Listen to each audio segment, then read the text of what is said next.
Ladies and gentlemen, please be aware that foul language is prevalent within the following production. Have a nice day.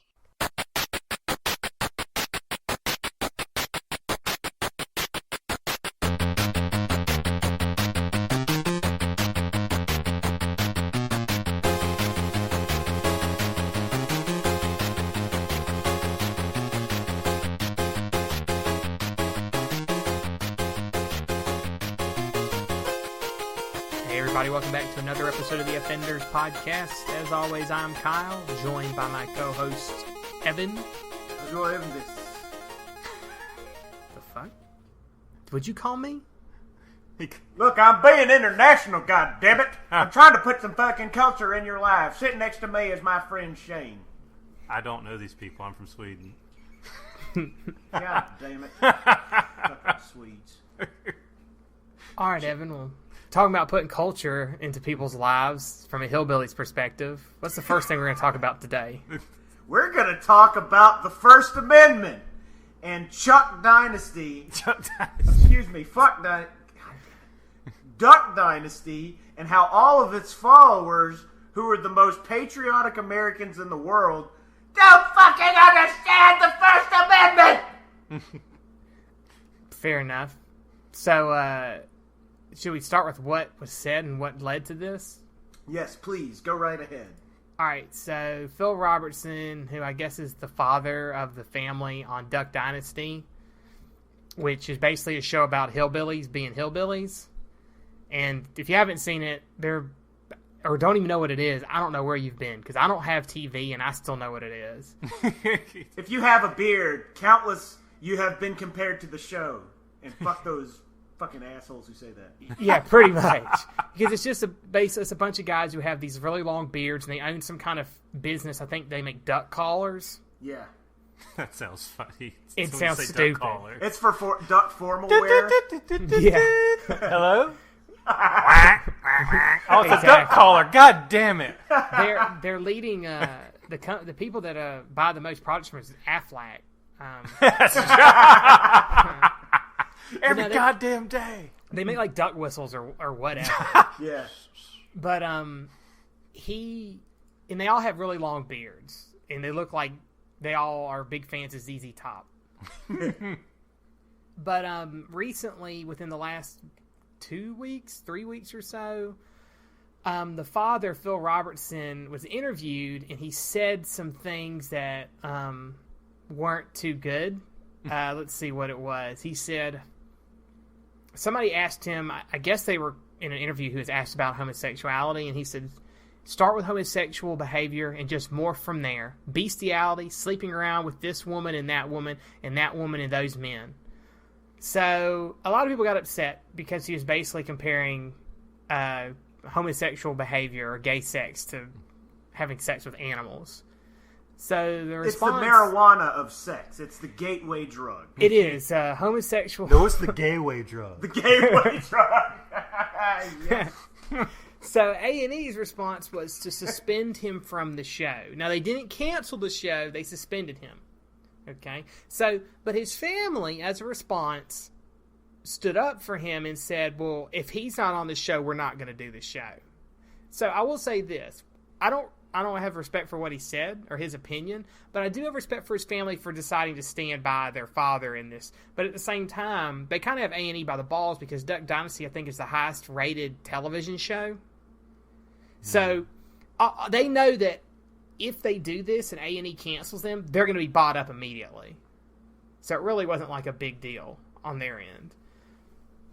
But this whole thing led to everybody freaking out, saying that A&E was violating the First Amendment. I know that they say that the media and corporations have taken over America, but I don't think they're the government yet, so I don't think that counts. Motherfucking exactly. So, for those who don't know exactly what the First Amendment is, I will read it to you as it is written. Okay, it says that Congress shall make no law respecting an establishment of religion or prohibiting the free exercise thereof or abridging the freedom of speech or of the press or the right of the people peaceably to assemble and to petition the government for a redress of grievances. Okay, so basically it just says that Congress can't make laws that prohibit freedom of speech. As Shane and Evan have noted, A&E is not the government. Let me dumb this down for everybody. Okay, I walk into my job. We're going to make this a different job because my real job is cool. Let's say that I work in a shitty job and my boss is a real dickhole. I walk into my job and I'm like, hey, cocksucker, why don't you blow me 16 ways from Sunday and go get fucked? And then I get fired? These same assholes would be like, hey, you're violating his First Amendment. They're trying to get him because he said what was on his mind and his beliefs. No, you fucking asshole. It has to do with the fucking government. Not your fucking job, not a TV show. The government. To put it in something that's probably more correct, if these same people, if somebody basically came out and said they were for gay marriage, these would be the people who would be condemning them and saying that, we don't need to know about that. That's bullshit. Fuck him. What it comes down to is it's just, a bunch of homophobes supporting another homophobe. But I mean, seriously, all jokes aside, this is America. Mm-hmm. You are free to be the biggest, most hateful, stupid, ignorant bag of shit that you can be. We made a podcast about it.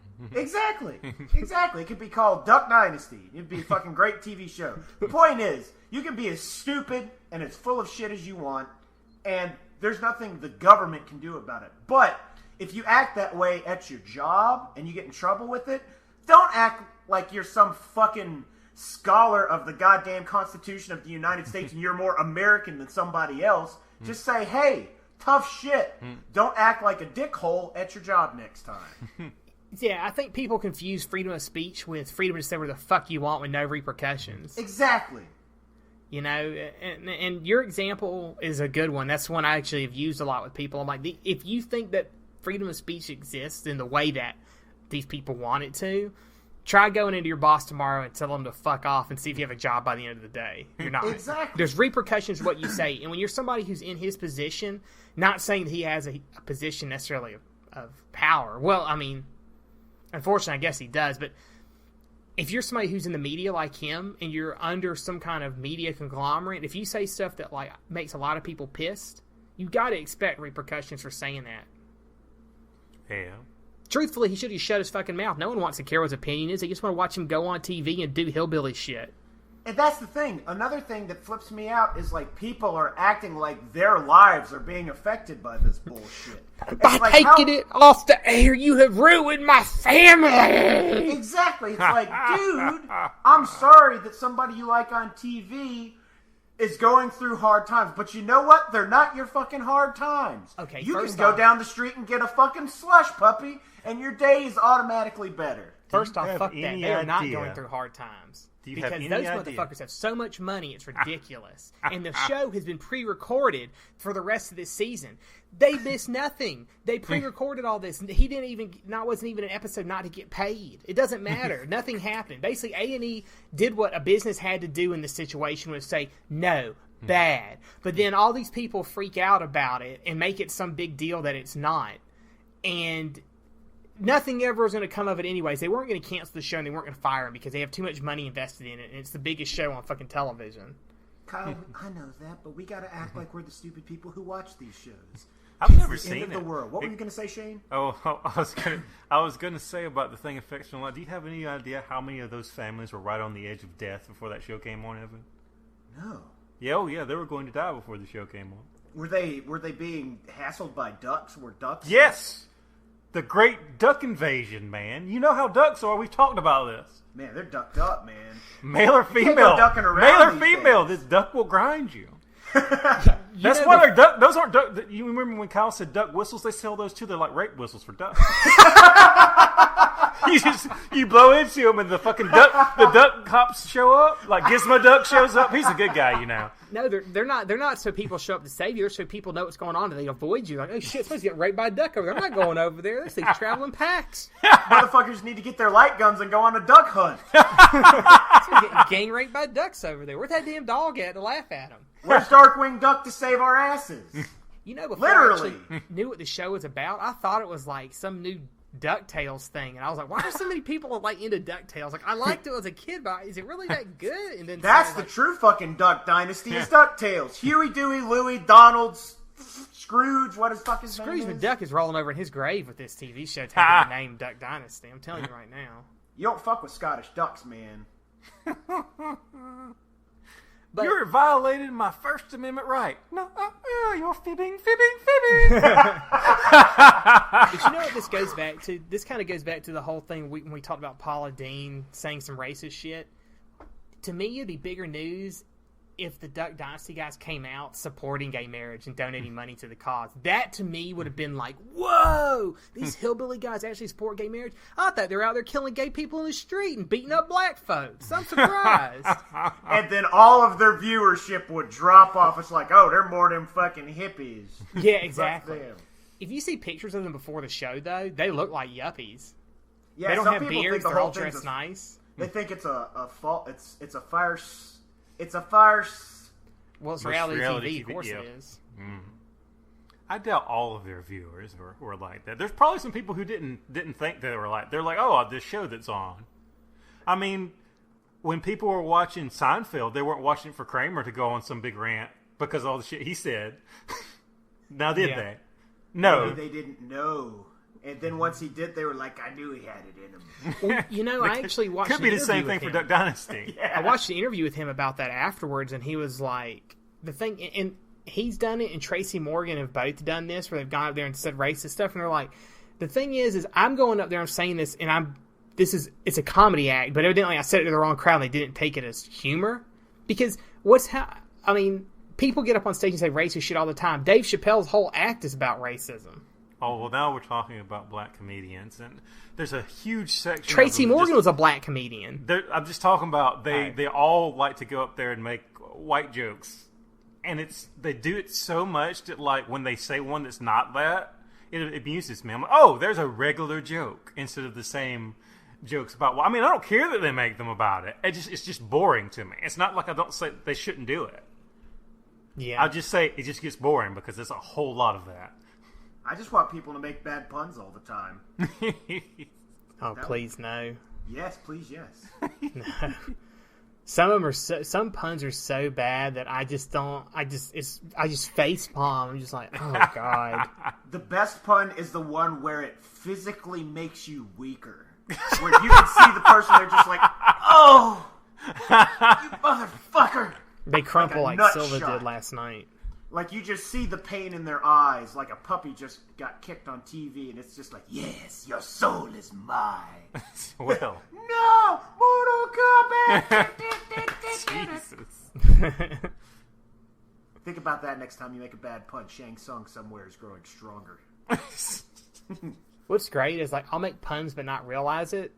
And then people will be like, ha ha ha ha, and I'll be like, yeah, and I just nod, just like, yeah, like I totally knew I was doing that. Like I did one before the show, and you guys laughed, and I was like, I didn't even think about that, but I'm not gonna say it. I didn't think about it. I'm just gonna let it go. I say those, like, I'll point out that people make these puns, and they're like, what? What are you talking? I was like, you made a pun. It's like, did I? Oh, okay. And I'm like, how did you not know? But yeah, I mean, back to the Phil Robertson stuff though. I just think that I don't understand why people are surprised that this guy's first off saying the shit he said, and I don't understand the need to like take up arms to defend him like he's some poor guy out on the street that's being robbed. This son of a bitch has more money than probably most of his fans combined do. Yep. Who gives a shit? If you just have to spend your day being miserable about some bullshit on TV, maybe you should look into some other things. Yeah, I want to be like, I was like, you know, that's really terrible about what Phil Robertson said and what's happening to him. It's way more terrible than that, you know, wedding caravan that was blown up by drones in the Middle East by us by accident.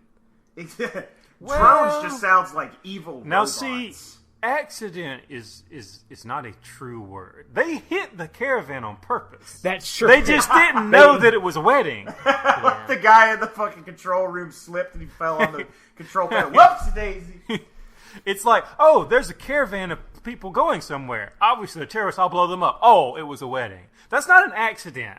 Yeah, it's true. I guess you want to say it's an accident, but it's it's not an accident by what we consider an accident. Like, they meant to blow it up, but Right. they just didn't. Maybe it was misinformed. They didn't know what was Right. in there. Or fuck, maybe they did and they didn't give a shit. That's a possibility, too. They hate weddings. Maybe they do. Well, I fucking hate wedding cake. I read an article earlier today where they were talking about, it was from one of the people who worked on the drone project to actually create the software for it. And he said that whenever he sees people in Congress talking about how he supports that, he just wants to ask them, do you know what it's like to watch somebody burn to death from a Hellfire missile, or watch a man crawl his way through a field to try to get to medical attention after you've blown his legs off? He's like, no, you don't. He's like, so you don't really know these things, and they don't report the statistics on how inaccurate these drones are. Because they're not as accurate as they make them out to be. It's not like everything is precise strikes and they can predict shit. The missile is accurate. However, missiles have an area of effect. If you fire a missile into the middle of a crowd at one person, it kills everybody in the crowd. It's a missile. It's supposed to do that. That's the thing. They're accurate enough. Oh no, I'm not talking about the missile. I'm talking about accuracy of predicting the strike, of not where it's striking, but the strike is being made against an actual enemy combatant or whatever you want to call it. Well, that's because they have a whole like clause for that. It's like there's a group if you know who it is, and then there's a group of people. It's like, are they acting like terrorists? That's the group that they're killing innocent people. It's like, well, they're doing stuff that terrorists do. You know, like drive places and sitting around talking to each other in a big group. Shh, we gotta stop talking. Because, you know, only terrorists drive places and get together in a group. Well, you forgot the other big indicator that they're terrorists is they're brown. That's true, too. Are they brown? Yes. Are there more than one of them together? Yes, they're terrorists. Kill them. If I may, gentlemen, this is a perfect example of why we should do away with drones and get started on the fucking mech project. We need giant robots to fight our wars for us. Have So you we never can watched all- Gundam Wing? That is or any Gundam? That's always a problem with Gundams in the end. But Is it it looks so cool. Oh, I'm not going to argue that. At least you'll look cool while they're murdered. Because, I mean, you might die of a heart attack and shit yourself while you're asleep, or you could be like, holy shit, it's a giant robot, and then you blow up. It's a giant robot. I'm not gonna get killed by Tequila Gundam, am I?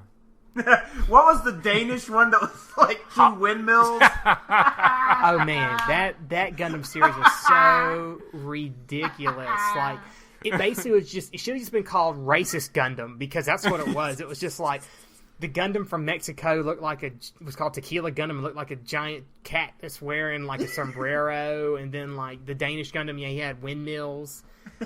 I'm trying to remember some of the other ones. That show was so bad. I don't even know why people liked it. It just hurt me to think For that about reason, it. probably. It's like, oh, this is ridiculous. That's true. Because most Gundam stuff is like really serious, almost depressingly Yeah. serious at times. And that one was not. Oh, man. We do need Gundams. That'd be awesome. It would be so much cooler to have that as warfare. If they did it like the movie Robot Wars, where Yeah. instead of wars, you just had this champion robot, this champion robot, and the robots just fight against each other. Well, That was the premise of G Gundam. It was Well, like there you go. they did away with wars, and then each nation created the most racist Gundams possible and sent them to battle. Dude, what we do is we go the old George Carlin route of clearing out those 4 states. What is it? Colorado, the 4 states that touch. We'll clear those out, but instead of putting criminals in there, we just fucking fly the Gundams in there, and that'll be the battlegrounds for international warfare. Dude, that would be amazing. Everybody would want to live in America. What would America Gundam be like? It would be overweight, and it'd have an oxygen mask. No, and no, it'd have no, a no. fucking American flag. It'd have a wheelchair rolled up on with an American flag flying behind it, overweight, falling out. It'd have like oil sauce from its like fucking mechanical hot dog all over its face. Actually, no. What it would do is it would look like Jesus wrapped in the American flag, firing AK-47s. Yeah, with a shotgun on its back and some Chuck Norris action jeans It from would throw 1983. mech-sized grenades that look like footballs. Yeah. I think we just got put on the terrorist list for making fun of America. That way. God bless America. Or God good. bless. We're safe. Yeah. That's awesome. George Bush. Oh shit. I mean, Obama. Yeah. Same difference. Thanks, Obama. All right, so I guess something a little bit more lighthearted than Phil Robertson. I read a very serious article yesterday, and I sent it to Evan to see, and it's about a man in Oregon. And I'm just going to give you the headline of this article. Okay. Now I'm gonna give it to you, and I want you to just let it roll over in your mind while you think about it for a minute. Oregon man on meth fights off 12 cops while masturbating in bar. Just think about that for a moment. One man in Oregon on meth fought off 12 cops while masturbating. That means he fought them off with one hand, I might add. That is a true American badass. I am a real American. Fight for the rights of Dude, He is fighting for the rights of every man to masturbate in a bar. Yeah. What if the Hulk fucking maniac ripped his shirt off on the bar? And just ripped his shirt off with the one hand. Oh, man, that'd be amazing. I just imagine him holding the bar hostage with his dick, just like aiming at people. Yeah, don't move! This thing's loaded! It don't shoot blanks! I mean, Oh just... my goodness. I mean, I am impressed that he fought off 12 cops one-handed while masturbating. And he didn't stop. The article specifically says he did not stop masturbating while this was happening. So, this isn't in the story, but in Shane's imagination, he has to make everything better. So what I imagine is, he's masturbating in the bar, right? Just imagine this. This guy's masturbating in the bar. The cops show up. There's 12 of them. He looks over at the cops as they come in the door, masturbating. Just fat. He walks over to the jukebox and puts in $1. And he just hits the same song over and over. And as the cops rush him and he starts fighting, you just hear, beat it! Beat it! Why don't you just beat it? I thought it was going to be What's New Pussycat. That would be just as good. It's just an hour long of What's New Pussycat while he's fighting 12 cops and masturbating. Dude, what if it was like, remember in the first Blade movie when they were in that techno and the fucking blood fell down? It was like, that But fucking it's cum falling down. God. Just raining. And it's like, there's a fight scene and he's like slow motion, like doing backflips and like jacking his dick, and then he kicks like a cop and his hat flies off. Oh man, I just imagine like he was taking cops out by like blasting them. You know, one good solid blast, boom, with his dick. Cop goes flying back. Man, this guy is so impressive. I mean, of course, the guy later went on to say he didn't remember any of that happening because he had taken meth the day before. So my next thing about that is that what the fuck was in that meth, man, that he took it the day before this event and he didn't remember it. maybe it wasn't the meth. Maybe he got possessed by the spirit of Leroy Jenkins. And he was just like, fuck it all! And he just fucking just jump kicks and jerks off, and he's like staring at some girl behind the bar with like a sports bra making a fucking white Russian, and then the cop's like, put that down! He's like, no, fuck you! And then he does like a backflip and steps on one cop's head like Chun-Li in Street Fighter, jumps off onto another cop's head, and kicks him in the ear, which his head bumps in. I'm gonna make a movie out of this. This Very reminds corny. me of something, by the way. Well, not that, but it's super ridiculous, like you were saying. So, did you see the trailer for the movie they're trying to make, Kung Fury? I knew you were gonna say Kung Yes. Fury. Yes! I Yes! can't wait. I want that movie so bad. I want to see that movie. It's gonna as be well. fucking amazing. As Okay. soon as the fucking skateboard hit that cop car, I was like, yes! So for people who haven't seen the trailer, so Kung Fury basically is the Swedish guys made this movie that's, I mean, it is the ultimate homage to the 80s. Everything about it screams 80 punk. Like, oh, it is so ridiculous. And he's kickstarting it. Like, I think he said he's filmed like a 30-minute movie, but and the thing is he has the post-production for it, and it was pretty much filmed all on green screen because they didn't have money to go anywhere else, so it was filmed like in his office. But he's trying to get money so he can actually make a feature-length film. And it looks so ridiculous. He got like, I checked the Kickstarter, he was like $123,000 something with 28 days to go. I think he'll make it. Oh, when I looked, it was like 180. I'm going to look Oh, now. it's already jumped up. Dude, fucking Odin falls out of the sky into a lake. That's Thor, man. How can you not give Thor. the money for that? Thor. He's got the hammer. The beard threw me off. He was old. Okay, let me look it up. Maybe it's Odin Thor. Odin Thor. Oh, yeah, it's reached its Kickstarter goal already. Yes! Thank you, Odin. Let's see. I mean, it has like... The premise of the movie is like, basically this guy's one of those crazy cops who, you know, you think you're above the law, but you're not above the law. And the guy quits, and then he decides he's going to go fight the ultimate kung fu master, Hitler, Kung Fuhrer. And he's going to travel back in time to do it. So the guy, his friend is hacking time, like with an old NES Power Glove. And he hacks it too far, and the guy travels back in time to, like, I guess, the Viking Age, where there's dinosaurs, and, like, he finds this, like, Viking woman, and, oh, it's so ridiculous. Viking woman with an Uzi. With an Uzi who summons fucking Thor from the sky. Oh. Man. It's fantastic. Yeah. It's the most ridiculous thing I've ever seen. Yeah, so when you get done listening to us, go look up that trailer, and then you can thank us later. It's at $330,000. The goal was $200,000. It still has 26 days to go. If that, I wouldn't be surprised if it gets to $1 million. Because it's going to be the next Machete. It's going to be that style. Because remember how stoked everybody was about Machete, how ridiculous it was? It's that kind of stoked. It's way more ridiculous than Machete. Because at one point, a guy puts a fucking... He drops a skateboard under a cop car and just stomps on the skateboard, and the cop car goes flying through the air and blows up as they shoot it. Yes. But yeah, I mean, it's totally worth backing. $10 to get you a digital copy of the script. Like, really, who cares? The script? Shit, I'm not going to read it. I want to watch it. Oh man, it's gonna be amazing. What were we talking about? I got completely overwhelmed by. We were talking about the guy masturbating and shit like that in the bar, fighting off 12 cops, and it just. Oh yeah, it really ties together if you think about that, because this movie's just a giant jerk off to the 80s. So. I don't even think 200 cops could stop this movie from happening. Of course not. The 80s, the good old days when metal was awesome and women had pubic hair. I just love that this is from like some Swedish guy too. It really, if you've seen a bunch of like Swedish stuff, it's so obviously Swedish. It's ridiculous because like just like, oh, whatever, fuck it, you know, Thor falls from the sky. This guy travels back in time riding a fucking Commodore 64 or whatever the fuck it was. I mean. We're gonna hack time, buddy. Okay, sounds like a plot. You know, why not? Fuck it. The last scene of that trailer, I almost died laughing. Where he's like, it's like him and the Valkyrie riding on a T-Rex while she's shooting with an Uzi.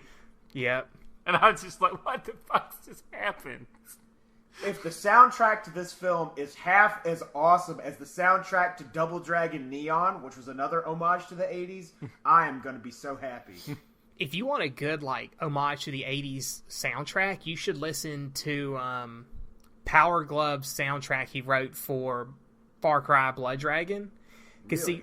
So the premise of Far Cry Blood Dragon is you play the ultimate 80s action star who's gets killed or almost killed and turned into a cyborg, and it just screams 80s with the music and like the neon cyberpunk lights and like the shitty weird plot stuff going on and everything, and the music is so good. I mean, I don't know if you'll like it because it's kind of that weird cyber electronic, but it sounds like stuff you would hear in an 80s movie.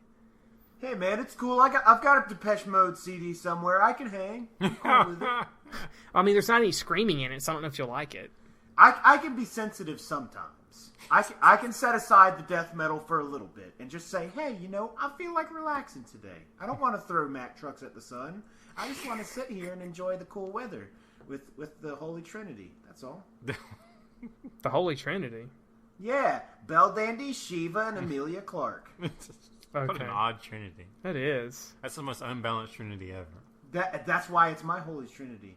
You guys can make your own Trinity. This is my fucking clubhouse. Is it Amelia Clark, or is it Amelia Clark as Daenerys No, it's just Targaryen? It's just Amelia Clark. Daenerys Targaryen, somebody else can have her. I want Amelia Clark. But, you know, she's to be honest, she's third in line. She's third in line. It's Belle Dandy, then Shiva, then Amelia Clark. Fair enough. You mean like Ice Maiden Shiva too, right? Or do you mean like... Okay, I wasn't sure if you meant like Hindu goddess Shiva. No, I mean Final Fantasy. 7 through whatever fucking number they have now, Shiva. Except for the one where they made her a motorcycle. Because I was like, what the fuck did you do with that? A motorcycle? Don't act like you don't want to ride her. No, it's like they Everybody turned her gets a into ride. a fucking motorcycle. She isn't even like an ice goddess. She's just like on Cromartie High School when they turned what's his name, Mecha-Kun, into the fucking motorcycle. It's like, what are you doing? But no, I mean, Evan Jones has a tip for you. If you want to destroy 3 hours of your life, type Final Fantasy VI into DeviantArt, and you'll just be saying, holy shit, every 2 minutes. Because there are so many fucking great works of art from Final Fantasy VI on DeviantArt. It's unbelievable. There is some good art on DeviantArt for a lot of things, but you said that reminds me, I saw this breakdown where somebody did of the average age on the different social media network type things, and DeviantArt's average age is between 13 and like 17. Majority of people on there are between 13 and 17. Yeah. Well, good. They've started their drawing early. Yes. That's true. That's what I was thinking. I was like, well, that's good because the earlier you start doing stuff like that, the better you're going to be because it's all about repetition with that type of stuff. It's like that with most stuff. Mm-hmm. Even with programming and like math and stuff like that or writing, it's all about how much you do it. The more you do it, the better you're going to get at it. Yep. So... But yeah, so from a guy jerking off and beating 12 cops one-handed, we talk about Kung Fury. Once again... Wait, did you just say a guy jerking off 12 cops? What happened in that bar? Who knows the real story? He was putting a beating on this guy. Well, I hear Oregon's a very liberal place, so they might... I don't know. I mean... They dropped... Let's give him a hand. Let's give him a hand. No, I know where that hand's been. I don't think so. Not today. Not today. Did he wash it? Sirio. Did he wash it first? I don't know. Ask Sirio is the not today guy. Did he wash his hand when he told Death not today? Did they even wash their hands? Does Westeros have soap? Sure. I mean, they had soap back in the medieval time. It was made out of, like, lard. Lie. Yeah. He's not lying. They did have soap, you asshole. Why you lying, man? L-Y-E. So... We got a little time, so we're going to kind of talk about something that happened over actually Christmas for us. Okay. So, I had a non-traditional Christmas this year. I didn't do the stay-at-home, open presents with the family, eat dinner. Me and my dad and my sister decided we were going to go to Biloxi and stay in a casino for Christmas. Awesome. Now, I will say this. Right off the bat, my first thought was like, there ain't gonna be nobody there. Half the stuff's going to be closed. It's going to be terrible. We get there, it is fucking packed. It is so busy. But it wasn't like, you know, sometimes you go somewhere, it's like a ton of people, like, God, these people are killing me. Everybody was really nice and happy and having a good time. I mean, first off, it's Christmas, so people try to be a little bit happier. Second, you're in a casino, so most people are probably fucking drunk. Second, some people are happy because they're winning money and having a good time and stuff like that. But as the time went on, my father kind of looks at me, he's like, you know, I realized something. I was like, what's that? He's like, everybody here's old. And I look, and I mean, my father's not young. I mean, he's about to be 60. But I'm like, you're right. These people are all really old. Or Asian. Those were the two groups of people that were there. There's a few non-Asian and a few younger people, but for the most part, it was like Asians, for as far as the eye could see, and old people. Old Jewish people at that. And it was just really... It was really weird to be somewhere like that at Christmas time, you know, when you expect, you know, when you're normally, especially, I guess, where we're from, where everything's closed, there's nothing open. To go somewhere like that where everything's open. Because we then drove to New Orleans, and for the most part, most things were open in New Orleans as you could walk around the street. And it was just crazy. Now, I have a question. Okay. Based on previous experience, at any point, was your dad, like, eyeballing the safes and, like, like, hey, son, there's only one camera here. All it takes is one shot. You want to do this?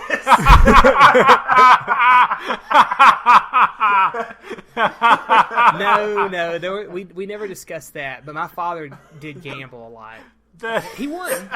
See, now you've gotten me started. Now it's in my head. Yes. And I'm actually like, well, put on this dress. But it shows everything. You'll distract them while we get the money. Put the dress on. I didn't raise you for all these years for you to talk back to me. Put that dress on. No, there was no plotting to rob the casino. But man, that'd have been the best. That makes a great Christmas movie. Now that I'm thinking about it. God. And you all escape dressed as Santa Clauses, and the money's in the Christmas bag because it's so big, and nobody stops Santa Claus because it's Christmas.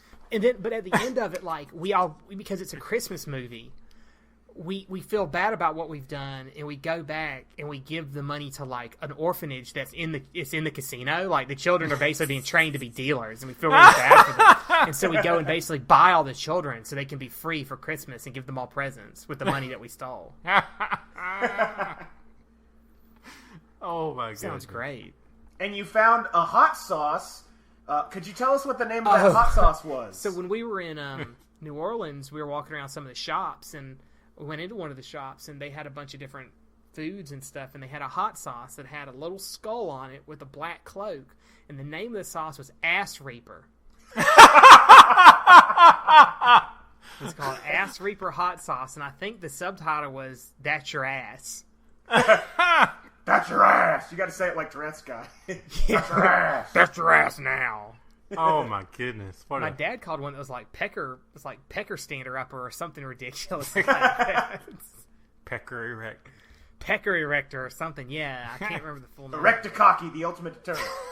You remember what anime that was from? Imagine that we just high-fived you. Dominion Tank Police. Fuck Oh, yeah, yes. dude. That's why we're friends. That's the only reason. The only reason, because you watch Dominion Tank Police.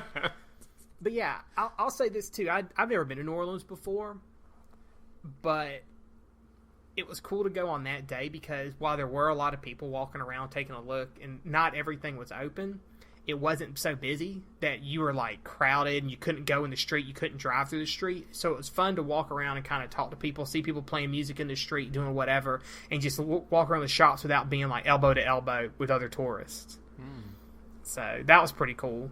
Dude, please tell me you saw Steven Seagal putting motherfuckers in a Timmy Nages and fucking Aikido throws. And just, oh man, that would have been so. Hey, that's Steven Seagal.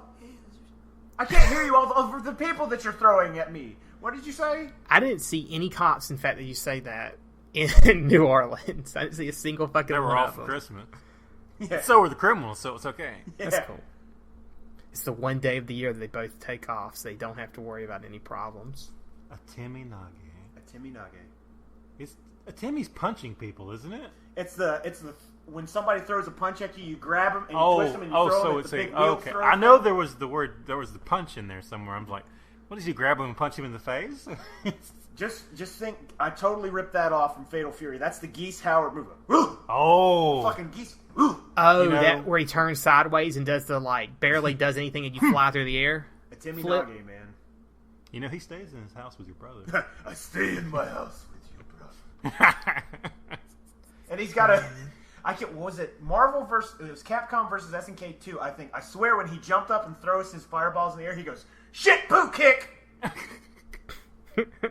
Shit poo kick! He can say whatever he wants because he's fucking ridiculous. That's right. Who else wears fucking neon orange Hakaba pants and owns motherfuckers like that?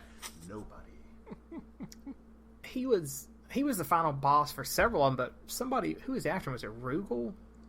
There was Rugal. There was. That's the one I always remember. Yeah, he was a bastard. He was a fucking piece of shit. Because in the second one, he was supposed to be dead, and then he came back. The third one were the Jin brothers. Then in Real Bout, he came back. But in the second one, it was who was it? It must have been Krauser. Krauser. You could play as Billy Kane and all the other dudes. From the God second damn one, it. I remember. Taser Wade! Yeah, Stop it! fucking asshole. It'd be on 1-star difficulties, just still kicking your ass. Let me say this. I got one of the greatest Christmas presents ever. And let me tell you what that Christmas present is. It's when your friend, who is a female, walks up. Picture that you're sitting in a normal chair. Okay, you're sitting down in a chair with a nice back holding you upright. Okay, that's good because I've been hanging upside down this entire time. So let me imagine sitting in a normal chair. Okay, Dude, go ahead. I hear that makes you live like 2 years longer. So you're sitting in a normal chair, and a girl walks up to you sideways so that she's standing facing you, and you're still sitting sideways. And she hugs you, and your head goes right into her boobies. and she gives you a squeeze, and then on top of that, she kisses you on top of your head. That is the fucking greatest gift. Because of that, for that 1 second, I was like, there is absolutely nothing wrong with this world. Because it's like, head is in boobs, kiss on the top of the head. It was just, I was surrounded by love. It was fucking beautiful. I almost cried. I'm man enough to say that. The tears would have fallen out of my open eyes. I wouldn't have closed my eyes. It would have been a tear of love. That's the greatest memory I have from this Christmas. What about you, Shane? I think it might be mine too now. Even though it didn't happen to me. It was a great feeling. I wish I got those every day. Maybe I should work on getting married. Oh, man. Well, I think that's going to do it for this episode. So if you guys have anything you want to talk about or make comments about that we've discussed, you can email us at theoffenderspodcast@gmail.com. So until next time, I'm Kyle. I like hugs. And I've got nothing funny to say. Well, I guess I guess it's over then. Oh my God! No, hold on. We can't end like this, Shane. Nope, it's all over. Oh my God! Merry New Year!